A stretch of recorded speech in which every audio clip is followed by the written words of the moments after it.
अगं मम्मी झाली का साबुदाणा खिचडी? हे काय बनवायला घेतले, बटाटे उकडवून घेतलेत, सोलून घेते, साबुदाणा भिजू घातलेला आहे, शेंगदाण्याचं कूट तयार केलेलं आहे, हिरवी मिरची चिरलेली आहे. तर आता मी साबुदाणा खिचडी बनवते. तसं नाही करायचं, अरे त्याला कट करायचे, उकडवून घेतलेले आहेत.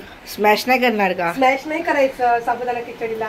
बटाटे चिरून घ्यायचे, म्हणजे पटकन साबुदाणा खिचडी तयार होते आपली. म्हणून पहिले बटाटे उकडवून घेतलेले आहेत. गेली होती छावा चित्रपट बघण्यासाठी, तर त्यासाठी हा मराठमोळा मी शृंगार करून गेली होती.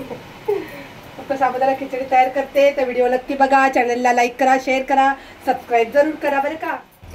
बटाट्याचे मी असे काप करून घेतलेले, जे उकडवलेले बटाटे होते ते. कढई गरम करायला ठेवलेली आहे. तर कढईमध्ये आपण घालूया तेल. तेल गरम झालं लगेच, कारण कढई ऑलरेडी गरमच होती. ह्याच्यामध्ये घालायचे आपण हे बटाटे.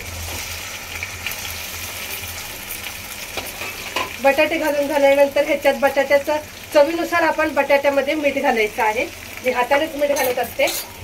आणि बटाटा आपण उकडवलेला आहे, पण 2 ते 5 मिनिटं आपण बटाटा तेलामध्ये मिठासहित फ्राय करायचा आहे.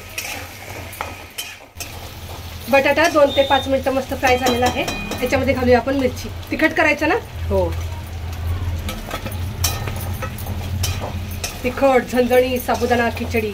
मिरची घालून मस्त फ्राय करून घ्यायचं.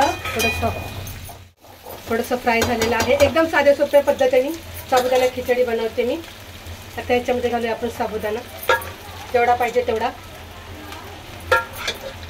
आज महाशिवरात्र आहे, त्याच्यामुळे आमच्या तिघांचाच उपवास आहे. 2 बाप लेकाचा नाही आहे. आणि ह्याच्यामध्ये आता आपण घालायचं आहे शेंगदाण्याचं कूट. गॅस कमी करते.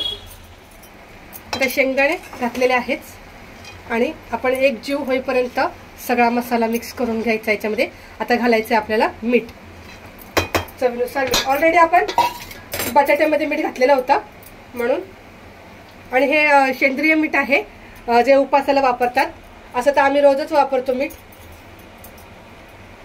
चवीनुसार मीठ घालून आता पूर्ण साबुदाणा मी एक जीव होईपर्यंत फ्राय करणार आहे. म्हणजे याचा सगळा कलरही चेंज होतो. बघा, खूप छान आणि मस्त साबुदाणा फ्राय केलेला आहे. गॅस कमी ठेवून आपण साबुदाणा चांगला मस्त फ्राय केलेला आहे. आणि बटाटा उकडून घेतल्यामुळे त्याच्यामध्ये एक जीव सगळं मसाला झालेला आहे.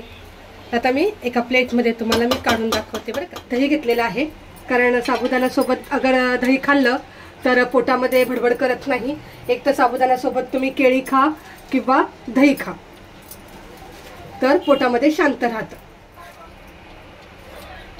हे झाली आपली साबुदाणा खिचडी तयार. तर साबुदाणा खिचडी मी तयार केलेली आहे. तर साबुदाणा खिचडी याची रेसिपी नक्की बघा. चॅनलला लाईक करा, शेअर करा, सबस्क्राईब करा. महाशिवरात्रीच्या सगळ्यांना हार्दिक शुभेच्छा.